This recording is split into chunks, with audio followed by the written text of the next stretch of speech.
লেনদেনের ব্যাপারটা এরকম, আমরা অনেক সময় দোকানদারের কাছ থেকে বাকিতে জিনিস ক্রয় করে থাকি, এই কথা বলে যে আগামীকালকে দিয়ে দিব। কিন্তু একদিন চলে যায়, 2 দিন চলে যায়, 1 সপ্তাহ চলে যায়, 1 মাস চলে যায়, আগামীকালকে আর আসে না, ঠিক কিনা? হ্যাঁ, আর আগামীকাল হয় না। 1 মাস 2 মাস দীর্ঘ সময় অতিবাহিত হওয়ার পরে কোনোদিন যদি বাকিতে যে ব্যক্তি ক্রয় করেছে তার সাথে সাক্ষাৎ হয়, এখন দোকানদার যদি বলে ভাইজান আমার টাকাটা দিবেন না, অনেক দিন তো হয়ে গেছে, তখন আমাদের মাঝে এমনও কেউ কেউ আসি, আমরা উল্টা দোকানদারের ধমক দিই, এই মিয়া মাইরা গেছি গা নাকি, এলাকা ছুঁয়ে কি গেছি গা নাকি, তোমার টাকা কি খাইয়ালামু নাকি, তো পাগল হয়ে গেছো কাকা। কথা ছিল দোকানদার তারে ধমক দিব, উল্টা হ্যাঁ দোকানদারে ধমক দেয়, আছে কিনা? ও মুসলমান, এই বিষয়টা তোমাকে ঠিক করতে হবে, মুআমালা ঠিক করতে হবে। আমি এমনও দেখছি আমার নিজ চোখে দোকানদার থেকে বাকি ক্রয় করে জিনিস খেয়েছে, তো দোকানদার তার কাছে টাকা যখন খুঁজতে গেল, ভাই আমার টাকাটা দিবেন না, টাকাটা দেন না, তখন সে উল্টা দোকানদারকে জারি মারলো এবং বলল, এই মিয়া রাস্তাঘাটে যেখানে সেখানে আমার কাছে টাকা খোঁজো, আমার মান সম্মান তুমি নষ্ট করো। এই কথা বলে আমি নিজ চোখে দেখেছি দোকানের উপর আক্রমণ করে দোকানটাকে ভাঙচুর করে ফেলেছে। কেন? দোকানদার তার কাছে বাকি টাকা চাইল। ও মুসলমান, তুমি তো আল্লাহ পাকের বান্দা, তুমি তো মুসলিম, তুমি তো বিশ্বনবীর উম্মত, তোমার আদর্শ তো এমন হওয়ার কথা না। তুমি দোকানদারের কাছ থেকে বাকি খেয়েছ, তুমি এখন না দিতে পারলে দোকানদারের কাছে বলো ভাইজান আমি এখন দিতে পারছি না, আমাকে আর একটু সময় দেন। তুমি উল্টা দোকানদারকে ধমক দাও, তোমার মুআমালাত এত খারাপ, এত জঘন্য, তুমি প্রকৃতপক্ষে নবীজির আদর্শবান উম্মত হতে পারো নাই। কথা বলে ঠিক কিনা? তোমার আমার নবীজির অবস্থা কি শোনো, আমার দিকে তাকাবেন, গভীর মনোযোগ। তোমার আমার নবীর আদর্শটা কি একটু শোনো। আল্লাহর নবীজি, বিশ্ব নবীজির কাছে এক ব্যক্তি কিছু টাকা পাইতো, আল্লাহর নবীজি বাকিতে কিছু খেজুর ক্রয় করলেন, বলছেন যে আগামী বছর অমুক মাসে দিব। কিন্তু সেই কাফের, সেই ইহুদি সময় হওয়ার আগেই আল্লাহর নবীজিকে রাস্তায় পেয়ে বলছে, হে মুহাম্মদ আমার টাকা তাড়াতাড়ি পরিশোধ করো। তোমরা কি পাইছ? তোমাদের বংশ খারাপ। নাউজুবিল্লাহ বলেন। আল্লাহর নবীজিকে গালমন্দ শুরু করে দিল। যেই সময় টাকা দেওয়ার কথা তার আগেই টাকা খোঁজা শুরু করে দিল এবং আল্লাহর নবীজিকে গালমন্দ করে এক পর্যায়ে কিতাবের মধ্যে আসছে আল্লাহর নবীজির এই জামাতে এই কালারে ধরে ফেললো, ধরে এমনভাবে চাপ দিল, কিতাবের মধ্যে আসছে আল্লাহর নবীজির চেহারাটা লাল হয়ে গিয়েছিল। পাশেই দাঁড়িয়েছিলেন আল্লাহর নবীজির প্রিয় সাহাবী হযরত ওমর ফারুক রাদিয়াল্লাহু তাআলা। মেজাজ কি ঠিক থাকবে? ওমরের মেজাজ কি ঠিক থাকবে? আল্লাহর নবীজির কলার ধরে এভাবে যখন চাপ দিলেন, চেহারাটা লাল হয়ে গিয়েছে। ওমর ডাক দিয়ে বলে, ইয়া রাসূলুল্লাহ, আপনি হুকুম দেন এই ইহুদি বাচ্চা, ইহুদির গর্দান এখনই উড়িয়ে দেই। আল্লাহর নবী, বিশ্ব নবী, রহমতের নবী ডাক দিয়ে বলে, খামোশ হয়ে যাও ওমর, এই ব্যক্তি আমার কাছে টাকা পাবে, আমার কাছে টাকা পাবে, সে আমাকে গালমন্দ করতেই পারে, তুমি কেন তার সাথে রাগ করছো? আরে ওমর, তার সাথে রাগ করে তুমি ভুল করেছ। এখন তোমার দায়িত্ব হলো আমার পক্ষ হইতে তার টাকাটা পরিশোধ করে দিবে এবং তুমি যে তার সাথে রাগ করছো এই ক্ষতিপূরণ হিসাবে তাকে আরো বেশি টাকা দিয়ে দিবে। সুবহানাল্লাহ। এই ছিল তোমার নবীজির আদর্শ। ইহুদি যখন দেখলেন আল্লাহর নবীজির কি আদর্শ, কি চরিত্র, ডাক দেয়া বলে, নবী গো, আর দেরি করতে চাই না, এমন মহামানবের কাছে হাত রেখে কালেমা পড়ে এখনই মুসলমান হতে চায়। তোমার নবীজির আদর্শ কি, আর তুমি সেই নবীজির উম্মত দাবি করে তুমি করছো কি? কথা বলো, ঠিক কিনা? আহারে, এই যে দেখেন দালালেরা করতেছে কি, আমাদের দেশের গরিব মানুষ ক্ষেত জাগা জমিন বেচিয়া, বোর গহনা বেচিয়া টাকা জমাইয়া দালালের কাছে টাকা জমা দেয় বিদেশ যাওয়ার লাগিয়া। টাকা যেই মাত্র জমা দেওয়া শেষ হয়ে গেছে, দালালের আর কোনো পাত্রই পাওয়া যায় না। কথা বলে, ঠিক কিনা? আরে ব্যক্তিটা ঘুরতে ঘুরতে দালালের পিছে ঘুরতে ঘুরতে 2-3 জোড়া জোতা ক্ষয় করে লাইছে, দালালের দেখা পায় না। ওই মুসলমান, মানুষের টাকা একটা টাকাও যদি মেরে খাও, কিয়ামতের ময়দানে ওই ব্যক্তি যতক্ষণ পর্যন্ত তোমাকে মাফ না করবে আল্লাহ পাকের জান্নাতে যাওয়ার উপযুক্ত তুমি হবে না। কথা বলো, ঠিক কিনা? হালাল হারাম না মানিয়া কত টাকা করছো কামাই, এত টাকা রাখবে কোথায়, কাফনে তো পকেট নাই, টাকা পয়সা লইয়া কি কেউ কবরে গেছে, টাকা পয়সা লইয়া কি কেউ কবরে গেছে, কি জবাব দিবি রে তুই আল্লাহরই কাছে, হায় কি জবাব দিবি রে তুই আল্লাহরই কাছে। ওরে মানুষ হইছ বেহুজ দুনিয়ার পিছে, কি জবাব দিবি রে তুই আল্লাহরই কাছে, হায় কি জবাব দিবি রে তুই আল্লাহরই কাছে। হালাল হারাম না মানিয়া কত টাকা করছো কামাই, এত টাকা রাখবে কোথায়, কাফনে তো পকেট নাই, কাফনে পকেট আছে, টাকা পয়সা লইয়া কি কেউ কবরে গেছে, টাকা পয়সা লইয়া কি কেউ কবরে গেছে, কি জবাব দিবি রে তুই আল্লাহরই কাছে, হায় কি জবাব দিবি রে তুই আল্লাহরই কাছে। কথা বলেন, ঠিক কিনা? মুসলমান, আল্লাহর নবী, বিশ্ব নবী, রহমতের নবী বলে, উম্মত রে শুনে রাখো, শুনে রাখো, আমি নবী বলছি, তুমি শুনে রাখো, লা ইয়াদখুলুল জান্নাতা জাসাদুন গুজিয়া বিল হারাম। আল্লাহর নবী, বিশ্ব নবী, রহমতের নবী ডাক দিয়ে বলে, উম্মত রে তুমি যদি কারো একটা টাকা মেরে খাও, যেই টাকা দিয়া তোমার শরীরের গোস্ত পয়দা হয়, গোস্ত বেশি হয়, এই গোস্ত আল্লাহর জান্নাতে কোনো সময় প্রবেশ করবে না যতক্ষণ পর্যন্ত ওই ব্যক্তি তোমারে মাফ না করবে। এই কারণে মুসলমানের লেনদেন তথা মুআমালা ঠিক করা আমাদের দরকার আছে কিনা? আরো জোরে বলেন, দরকার আছে কিনা? জীবনে যাই করেন না না করেন, মানুষের টাকা পয়সা মারবেন না, মানুষের সম্পদ মারবেন না, মুআমালাটা ঠিক করেন। ইবাদত যদি কমও হয়, মুআমালাত যদি সুন্দর হয়, আল্লাহ পাক রব্বুল আলামিন কিয়ামতের ময়দানে আপনাকে মাফ করে দিতে পারে।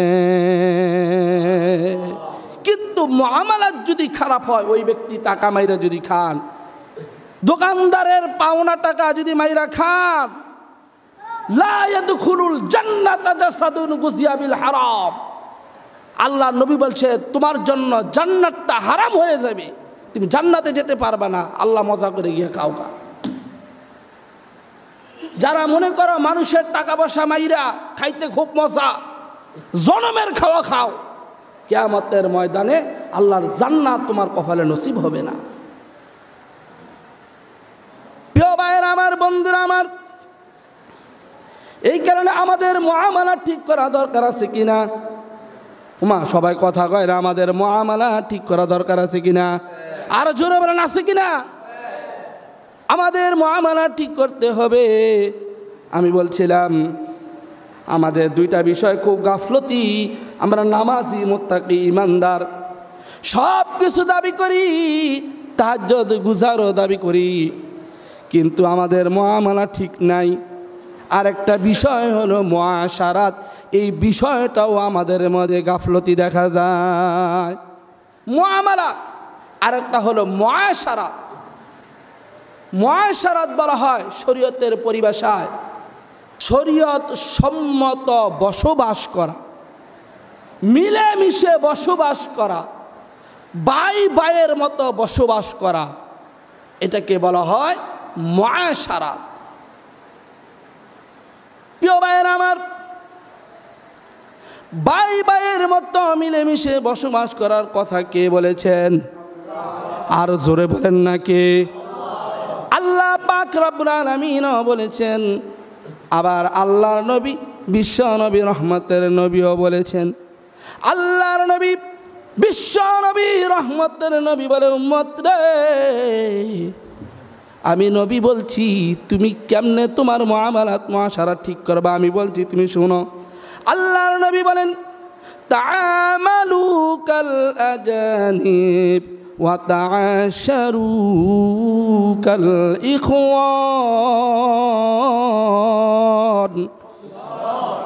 আল্লাহর নবী বিশ্ব নবী ডাক দিয়ে বলে, উম্মত রে, তাআমালু কাল আজানিব, তুমি ব্যবসা বাণিজ্য করো, লেনদেন করো, বেচা কিনা করো অপরিচিতর মতো। অর্থাৎ ব্যবসার মধ্যে বন্ধু চিনা যাবে না, আত্মীয় চিনা যাবে না, পাড়া প্রতিবেশী চিনা যাবে না। শরীয়ত সম্মত ঠিক মতো দুইজনে পরস্পরে আলাপ আলোচনার মাধ্যমে সুন্দরভাবে ব্যবসা আদান প্রদান করো। যে আত্মীয় দেখা, নিজের লোক দেখা, এলাকার মানুষ দেখিয়া শরমে দাম কইতে পারবা না, পরে আফসোস করবা, এরকম বেচা কিনা করতে নিষেধ করেছেন কে? মুহাম্মাদুর রাসূলুল্লাহ সাল্লাল্লাহু আলাইহি সাল্লাম। এরকম আছে কিনা? এক রিস্কাওয়ালা বসে রয়েছে, তার একজন গিয়া বলতেছে, চাচা যাইবেন? কথার কথা ২৫০০। তো রিস্কাওয়ালা কয়, হ চাচা যাবো। ভাড়া কত? আরে আপনি খুশি হয়ে দিয়েন। এখন ২৫০০ যাওয়ার পরে ওই ব্যক্তি ৫ টাকা বার করে দিছে। দেওয়ার পরে এখন রিস্কাওয়ালা কয়, কেউ মাথা কি আপনার নষ্ট নাকি? হ্যাঁ, আপনি ৫ টাকায় ভাড়া দিলেন।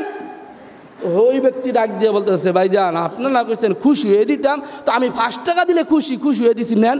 এই মিয়া, ছাগলা মিরার জায়গা ভাড়া না, আমার তাড়াতাড়ি আমার ভাড়া দেন, না হলে খবর আছে। কথা বলেন ঠিক কিনা? তো তুমি আগেই বলতা দামাদামি কইরা লেনদেন করার কথা বলেছেন মুহাম্মদুর রাসূলুল্লাহ। এখানে আত্মীয় দেখা, বন্ধু দেখা, খাতির লাগাইয়া ব্যবসা করার কথা বিশ্বনবীজি বলে নাই। ব্যবসা করবা পরে রাত্রে ভুয়ে চিন্তা করবা, তো বন্ধু আইছিল কিছু কইতে পারলাম না রে, মালের তো ধরা খাইছি, এইরকম ব্যবসা করতে আল্লাহর নবীজি নিষেধ করেছেন। আল্লাহর নবী ডাক দিয়ে বলে, তাআমালু কাল আজানিব, ব্যবসা করো, লেনদেন করো অপরিচিতর মতো। ওয়া তাআশারু কাল ইখওয়ান, আর তোমরা বসবাস করো ভাইয়ের মতো, আর বসবাস করো তোমরা ভাইয়ের মতো। আবার আল্লাহ পাক রব্বুল আলামিন কুরআনুল কারীমের মধ্যে আল্লাহ রাব্বুল আলামিন সূরাতুল হুজুরাতের মধ্যে আল্লাহ পাক রব্বুল আলামিন বলে দিয়েছেন, ইন্নামাল মুমিনুনা ইখওয়াতুন ফাসলিহু বাইনা আখওয়াইকুম ওয়াত্তাকুল্লাহা লাআল্লাকুম তুরহামুন।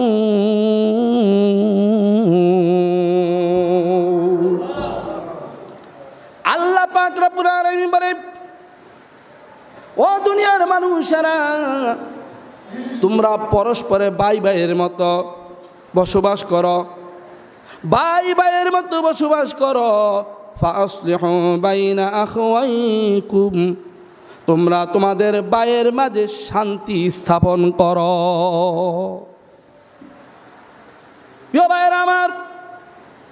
আল্লাহর নবীর হাদিস এবং আল্লাহ পাক রব্বুল আলামিনের কথা অনুযায়ী আমরা বসবাস করব ভাই ভাইয়ের মতো নাকি শত্রুর মতো?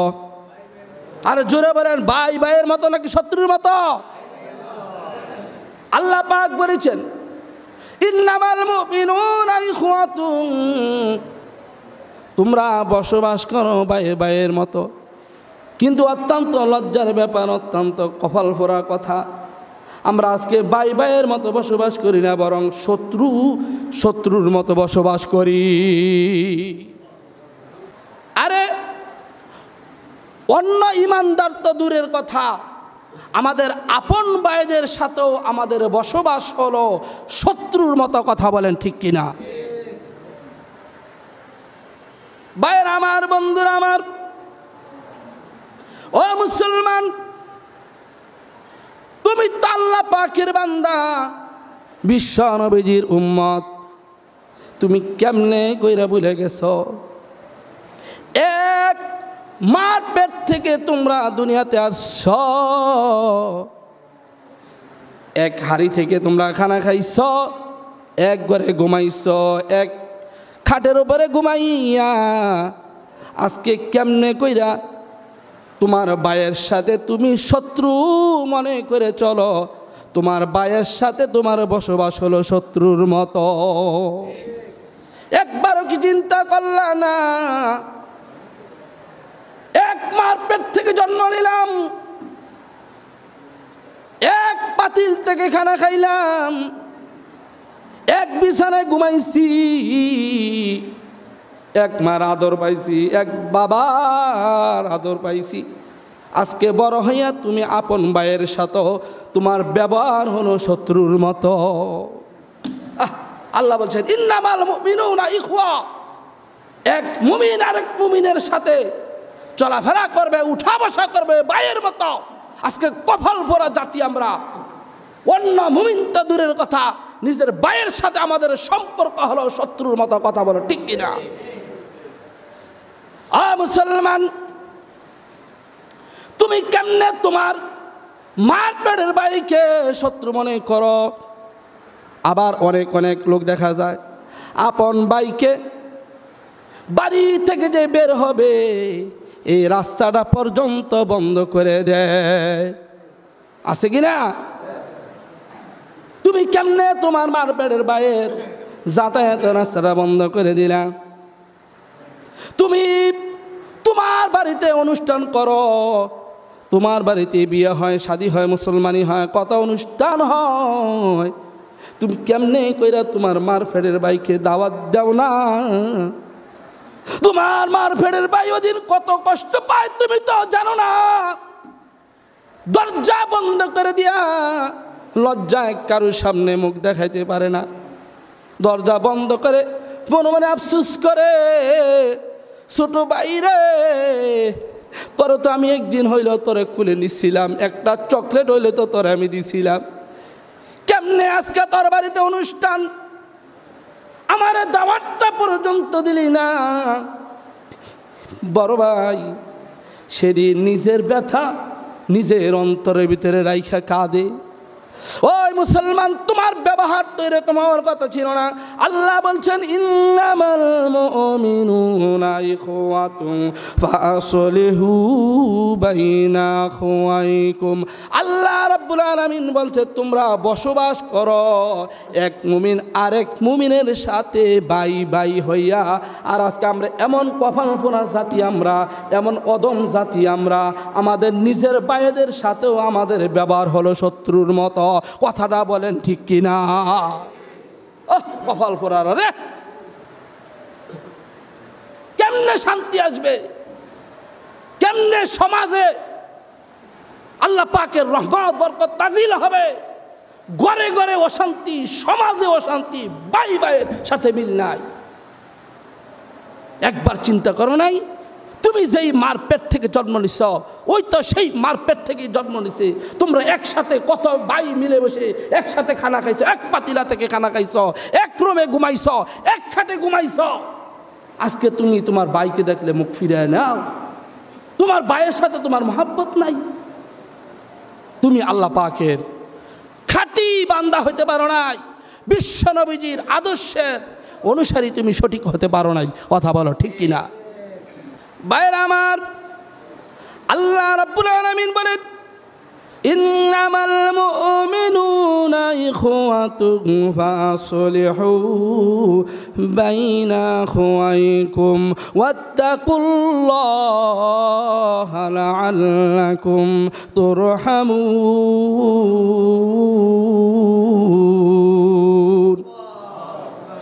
আল্লাহ পাক রব্বুল আলামিন বলছেন, হা ঈমানওয়ালারা, হা মুমিনেরা, তোমরা ইমানদারের সাথে বসবাস করো ভাই ভাইয়ের মতো হইয়া। আমরা হয়ে গেছি শত্রুর মতন, আমরা উল্টা। আল্লাহ পাক রব্বুল আলামিন এক মুমিন আরেক মুমিনের সাথে ভাই ভাই হয়ে বসবাস করার জন্য এত গুরুত্ব দিয়েছেন। এই ভাইয়ের সম্পর্ক ঠিক রাখার জন্য কোনো ক্ষেত্রে মিথ্যা কথা বলাও নেকির কাজ। সুবহানাল্লাহ বলবেন না? আবার এই ভাইয়ের সম্পর্ক ঠিক রাখার জন্য কোনো সময় সত্য কথা বলাও হারাম। কথাটা আবার বলছি, এই ভাইয়ের সম্পর্কটা ঠিক রাখার জন্য আমার আল্লাহ পাক রব্বুল আলামিন কোনো সময় সত্য কথা বলাটাও হারাম করে দিয়েছে। বলবেন হুজুর এটা কি কোন, সত্য কথা বলা হারাম? হ্যাঁ, আল্লাহ রাব্বুল আলামিন সূরাতুল হুজুরাতের 12 নম্বর আয়াতে আমার আল্লাহ রাব্বুল আলামিন তামাম পৃথিবীর বান্দা বান্দীদেরকে বলছেন, আল্লাহ পাক বলছেন, ওয়ালা ইয়াগতাব বাদুকুম বাদা আইয়ুহিব্বু আহাদুকুম আইয়াকুলা লাহমা আখিহি মাইতান ফাকারিহতুমু ওয়াত্তাকুল্লাহা ইন্নাল্লাহা তাওয়াবুর রহিম। আল্লাহ রাব্বুল আলামিন এই ভাইয়ের সম্পর্ক ঠিক রাখার জন্য আল্লাহ পাক রব্বুল আলামিন কখনো সত্য কথা বলাটা হারাম করে দিয়েছেন। এই সূরাতুল হুজুরাতের 12 নম্বর আয়াত আমার আল্লাহ পাক রব্বুল আলামিন বলছেন, ঈমানওয়ালারা, ও মুমিন মুত্তাকিরা, খবরদার, তোমার ভাইয়ের পশ্চাতে তার পিছনে তোমার ভাইয়ের সত্য দোষগুলো তুমি বর্ণনা করতে পারবে না। আমি আল্লাহ তোমার জন্য হারাম করে দিয়েছি। সত্য কথা বলতে আল্লাহ পাক নিষেধ করেছেন। তোমার ভাইয়ের পশ্চাতে তার পিছনে তার সত্য দোষগুলাও তুমি বর্ণনা করতে পারবে না। শরীয়তের পরিভাষায় এইরকমভাবে কারো অগোচরে তার পিছনে তার পশ্চাতে তার দোষ বর্ণনা করাকে গীবত বলা হয়। যদিও ওই ব্যক্তির ভিতরে এই দোষগুলো সত্য আছে, তারপরও আল্লাহ পাক রব্বুল আলামিন ভাইয়ের সম্পর্কটা ঠিক রাখার জন্য, এক মুমিন আরেক মুমিনের সম্পর্ক ঠিক রাখার জন্য আল্লাহ পাক বলছেন, এখানে তার সত্য কথাটাও তুমি তার আগে সরে বলতে পারবা না, আমি আল্লাহ হারাম করে দিয়েছি। যদি বলতে হয়, কেউ যদি দোষী হয়, দোষ করে, তাহলে তাকে সামনে রেখে তাকে ডেকে শুধরানোর নিয়তে খুব আরামসে তারে বলো, ভাই তুমি যেই কাজ করতেছো এটা ঠিক না, এটাকে ছেড়ে দাও, তাহলে সে ভালো হওয়ার সম্ভাবনা আছে। কিন্তু যদি কারো সত্য দোষ সত্য অপরাধটাও যদি তার সামনে আলোচনা না করে তার পশ্চাতে তার পিছনে যদি তার দোষ বর্ণনা করো, ভালো হওয়ার তো সম্ভাবনা নাই, বরং সে তোমার শত্রুতে রূপান্তরিত হবে। কথা বলো ঠিক কিনা? আল্লাহ বলছে এটা আমি চাই না, এই কারণে আমি আল্লাহ বলে দিয়েছি, ওয়ালা ইয়াগতাব বাদুকুম বাদা, খবরদার তোমরা একে অপরের সত্য দোষটাও তার আগোচরে সত্য কথাটাও অন্যের কাছে বলতে পারবে না, আমি আল্লাহ হারাম করে দিয়েছি। আল্লাহ পাক কত মূল্যায়ন করছেন যে মুমিন মুত্তাকিরা পরস্পরে চলাচল করবে, পরস্পরে বসবাস করে ভাইয়ের মতো। এই কারণে আল্লাহ পাক রব্বুল আলামিন সত্য কথাটাও বলাকে আল্লাহ পাক রব্বুল আলামিন হারাম করে দিয়েছে। আর তুমি আমি সুযোগ পাইলেই একজনের দোষ বর্ণনা করি, কি লাভ হইল? ক্ষতি ছাড়া কোনো লাভ আছে? কথা বলো, ক্ষতি ছাড়া কোনো লাভ আছে? বলবো কি আল্লাহর নবীজির হাদিস বলবো? আল্লাহর নবী, বিশ্ব নবী, রহমতের নবী বলছেন, আল গীবাতু আশাদ্দু মিনাজ জিনা। আল্লাহ নবী, বিশ্ব নবী, রহমতের নবী ডাক যাবার উম্মত রে, এই গীবত করাটা, একজনের পশ্চাতে তার পিছনে তার গোপনে তার দোষ বর্ণনা করাটা হলো জিনার চাইতেও বেশি বড় অপরাধ। জিনার চাইতেও বেশি অপরাধ হলো একজনের দোষ, তোমার অন্য মুমিনের দোষ, তার পশ্চাতে তার আড়ালে তার পিছনে তার দোষ বর্ণনা করা। আল গীবাতু আশাদ্দু মিনাজ জিনা, জিনার চাইতেও বেশি বড় অপরাধ। কারণ জিনাকারী তো সে বুঝে আমি জিনা করছি, খারাপ কাজ করছি। অপরাধী সে মৃত্যুর আগে তওবা করার সম্ভাবনা থাকে, কিন্তু যে ব্যক্তি গীবত করে তার অনুশোচনাই আসে না যে আমি কত বড় অন্যায় করেছি, সুতরাং তওবা করার তো প্রশ্নই আসে না। সুতরাং মৃত্যুর আগে সে তার তওবা থেকে আল্লাহর কাছে ক্ষমা পাওয়ারও সুযোগ পায় না। আবার আল্লাহর নবী বলেছেন, কেউ যদি কারো গীবত করে তার পশ্চাতে তার দোষ বর্ণনা করে, তাহলে এই গীবতকারীর সমস্ত ইবাদত যার গীবত করছে তারে দিয়ে দেওয়া হয়।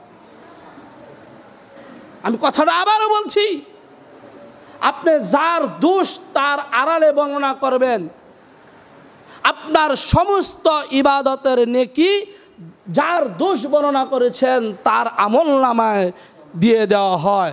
আপনি দুনিয়ার থেকে খালি হাতে আইসেন, আব্দুল্লাহ যাইবেন, আব্দুল্লাহ সাইরানার নেকি হলে যাইতেন না।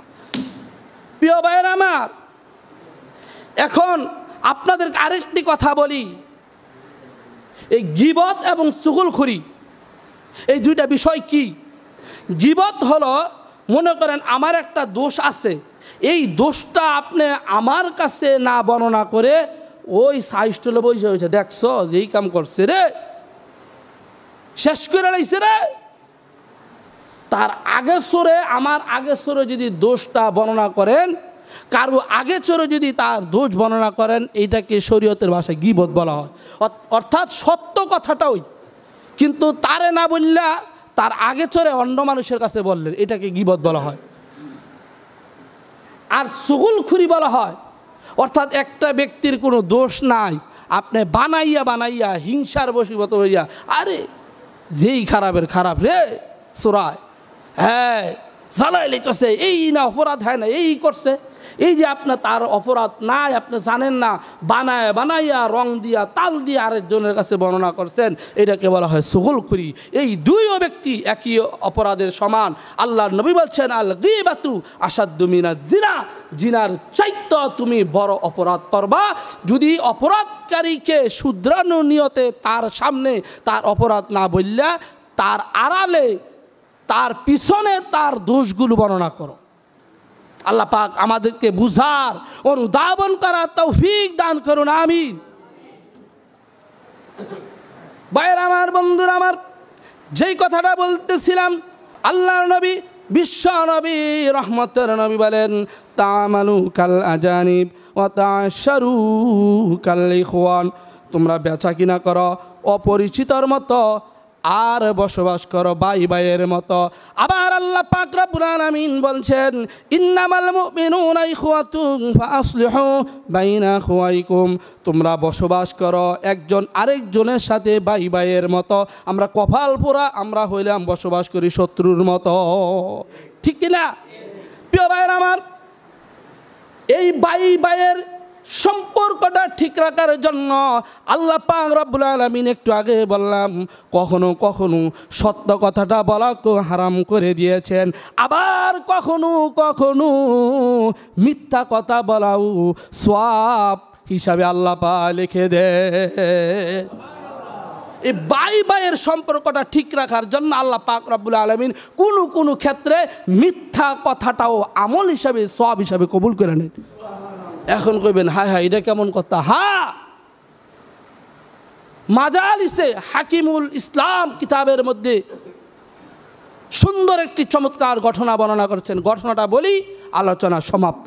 যে মিথ্যা কথা বললেও ভাই ভাইয়ের সম্পর্ক ঠিক রাখতে যাইয়া আপনি যদি মধ্যস্থতা হইয়া মিথ্যা কথাও বলেন, তারপর আল্লাহ পাক রব্বুল আলামিন এর জন্য আপনার আমলনামায় গুনাহ লিখবে না, বরং গুনার পরিবর্তে সওয়াব লিখব। এখন শুনেন সেই দৃষ্টান্তটা। মনে করেন, খুব বুঝার চেষ্টা করবেন, আমার দিকে তাকান। মনে করেন আপনি উসুদপুরা বাজারে গেলেন, গিয়ে দেখতেছেন এক লোক ছুরি দাঁড় করতেছে। আপনার জিজ্ঞেস করলেন, কেউ এখনো কুরবানির সময় আসে নাই, আপনি ছুরি দাঁড় দেন কা? আর কইও না, এই ব্যাপারী বাড়িতে আমার ছোট ভাই বসবাস করে, হ্যাঁ নাকি আমার বিরুদ্ধে সমালোচনা করে, আমার বদনাম বলে, আমি নাকি তার সমস্ত সম্পদ নিছি গা, হ্যাঁ আমার নামে সারাদিন বদনাম করে, সুতরাং এই ছুরি দাঁড়াইতেছি, হ্যাঁ আজকে শেষ করে এলাম। আপনি এটা শুনিয়া আপনি একটা মিথ্যার আশ্রয় নিলেন। কিভাবে? এই মিয়া কেরাই কইছি, আমি এইমাত্র ব্যাপারী বাড়ি থেকে আইছি, আপনার ছোটো ভাই যে আমার সাথে কী প্রশংসা করলো, বলছে আরে আব্বাই মারা গেছে 10 বছর হয়েছে, আমার ভাইয়ের সাথে তো যোগাযোগ নাই, ভাই আমার কত আদর করছে, না আর ভাইয়ের সাথে শত্রুতা আমি রাখা যাইব না। এই কথা বললা আমি দেখছি আপনার ভাইয়ে গোপালদি বাজার থেকে 2 কেজি মিষ্টি, কলা, রুটি লইয়া আপনার বাড়িতে বেড়াইতে হইতেছে। সুবহানাল্লাহ কর না। এখানে কথাটা কি সত্য নাকি মিথ্যা? মিথ্যা, আপনি বানায় কইছেন। এই কথা শুননা বলেন তো বড় ভাই যে ছুরি দাঁড় দিতেছে, কি দাঁড় দিব নাকি ফালাই দিব? ফালাই দিয়ে কইতেছে, ওই তিব্বতের মা তাড়াতাড়ি আমার ভাই বেলা আমার জন্য পাগল হয়ে লইছে, আমি খামা কানা ছুরি দাঁড় দিতেছি, হ্যাঁ বেলা আমার লাগে দেখা করার লাগে পাগল হয়ে লইছে, আমার লাগে বলে মিষ্টি কিনে লইতেছে, এই তাড়াতাড়ি তিব্বতের মা তাড়াতাড়ি ফিডা বানা, ফিডা আমার বাইরে খাওয়া মজকা। সুবহানাল্লাহ কর। হ্যাঁ ছুরি বাড়ায় আর বউরে কইছে তাড়াতাড়ি ফিডা বানানোর লাগে। এখন আপনি দেউরে আইসা আপনার ছোটো ভাইয়ের কাছে আইলেন, দেখলেন হ্যাঁ ছুরি দাঁড় দিতেছে, বড় ভাইরে মেরে লাইব। তা আপনি কইতেছেন কি তুমি ছুরি দাঁড় দাও কে? আরে কইেন না, এই উসুদপুরা বাজারের বড় ভাই জ্বালায় খাই লাইতেছে আমারে, আমার নামে সারাদিন বদনাম, আজকে হারে শেষ করে এলাম। এখন আপনি কইবেন, হেই মিয়া এই মাত্র বাজার থেকে আইলাম, আপনার বড় ভাই দি কইতেছে আরে ছোটো ভাই কত আদরের ভাই ছিল, কত মহাব্বতের ভাই ছিল, আমারই তো ছোটো ভাই, এতদিন ভুল বুঝে বুঝি হয়েছে, কথা কই না, মনটা আর মানে না, রাত্রেকালে স্বপ্ন যে ছোটো ভাইয়েরে এই কথা বললা আপনার ভাই আপনার সাথে দেখা করার লাগে আমি দেখছি বাড়িতে ফিডা বানাইতেছে। সুবহানাল্লাহ। এখন বলেন তো ছোটো ভাইয়ের কোনো রাগ থাকবো নাকি শেষ? হ্যাঁ কইতেছে কি গো জরিনার মা, আমার বড় ভাই বেলা আজকে আইতেছে, কি লেগে ছুরি দাঁড় দিতেছি, ফালা দে তাড়াতাড়ি, সময় তো কম, কি করি ফিডা দোনো বানানো যাইব না, দে গোপালদি বাজার থেকে মিষ্টি আর রুটি কলা নিয়ে আই। সুবহানাল্লাহ কর। হ্যাঁ গেছে রুটি কলা আনতে লেগে, আর বড় ভাই এদিক দিয়ে ফিডা মিডা বানাইয়া 2 জনে মনে করে দেখা করার লেগে আইতেছে। কারণ ওই যে আপনি মিথ্যা কথা বলে 2 জন দে মিলাই দেওয়ার চেষ্টা করতেছেন। কইছেন আপনি বড় ভাইয়ের কাছে ছোটো ভাই পাগল, ছোটো ভাইয়ের কাছে বলছেন যে বড় ভাই পাগল, এখন হেই ভাই ফিডা লই আইতেছে, এই ভাই মিষ্টি লইয়া মনে করেন দৌড় মারছে, যাইতে যাইতে উসুদপুরা বাজারে ব্রিজের কাছে আইসা বড় ভাইয়ের সাথে দেখা। ভাই কোথায় রওনা দিয়েছেন? বড় ভাই ডাক দিয়া বলে ছোটো ভাই রে তুই কোথায় যাইতেছ? ছোটো ভাই ডাক দিয়া বলে ভাই গো আমি তোমার সাথে দেখা করার জন্য যাইতেছি। বড় ভাই কয় ভাই রে আমিও তো তোর সাথে ফিরা সিডা লইয়া দেখা করতে যাইতেছি। 2 ভাই এক ভাই আরেক ভাইকে জড়াইয়া ধরে কান্দে রে, বলে আমরা তো মার ফেরের ভাই, এতদিন আমরা শত্রুতা করছি আমরা বুঝি নাই। দোনো ভাই যখন আলিঙ্গন করতেছে কাঁদতেছে, এই যে আপনি মিলাইয়া দিলেন, আল্লাহ রাব্বুল আলামিনের নেকির খাতায় আপনার নেক লেখা হইতাছে। কারণ ভাই বড়দন রক্তের বাঁধন, যদিও হয় পর সম্পত্তির কারণ, ঠিক কিনা? ভাই ভাই বড়দন রক্তের বাঁধন, যদিও হয় পর হিংসা বিদ্বেষের কারণ। ভাই ভাই বড়দন রক্তের বাঁধন, যদিও হয় পর কখনো কখনো বোধের কারণ। এই কারণে আল্লাহ পাক রব্বুল আলামিন বলছে ইন্নামাল মুমিনুনা ইখওয়াতুন ফাসলিহু বাইনা আখওয়াইকুম, হ্যাঁ ঈমানওয়ালারা তোমরা পরস্পরে বসবাস করবা ভাই ভাইয়ের মতো। আপন ভাইয়ের সাথে তো দূরের কথা, অন্য মুমিনের সাথেও শত্রুতার মতো থাকতে পারবে না। বরং তোমার ভাই যদি কোনো অপরাধ করে তারপরও ক্ষমা করে দিয়া দুই ভাই মিল্লা ভাই ভাইয়ের মতো যদি বসবাস করতে পারো, লাআল্লাকুম তুরহামুন, আমি আল্লাহ তোমাদের ওপর রহমত বরকত আমি আল্লাহ নাজিল করব। ঠিক কিনা? মিলেমিশে চললে দেখেন বলে অন্যরা সাহস পায় না কথা বলতে, আরে হারা ছয় ভাই যে মিল রে কিছু কইলে ফোতায় লাইব, কথা বলেন ঠিক কিনা? আর 6 জন খালি কার্য করে, তখন ও আরেক ব্যক্তি যায় সাইরে না শক্তি না, হ্যাঁ ফতোয়া লাম উতরে, হ্যাঁ 6 ভাইয়েরে যেহেতু মিল নাই এখন হ্যাঁ করে হ্যাঁ ঠেট দে, কারণ ওই যে রহমত নাই, আল্লাহ তোর হামুন নাই। আর যদি বাইরা মিল্লামিশে চলে তখন মানুষ না কথা কইলে কিন্তু খবর আছে রে 6 ভাই লাডি লিয়ে আইব, আমি পারতাম না দৌড় মারি, কথা বলেন ঠিক কিনা? আল্লাহ পাক আমাদেরকে বুঝার এবং সমস্ত শত্রুতা বলে ভাই ভাইয়ের সাথে, মুমিন মুমিনের সাথে, আপনার প্রতিবেশীর সাথে মিলে মিশে যা কিছু হয়েছে মাফ করে দিয়া মিলেমিশে বসবাস করা তৌফিক দান করুন। আমি আল্লাহ পাক সকলকে আমল করা তৌফিক দান করুন। আসসালাম।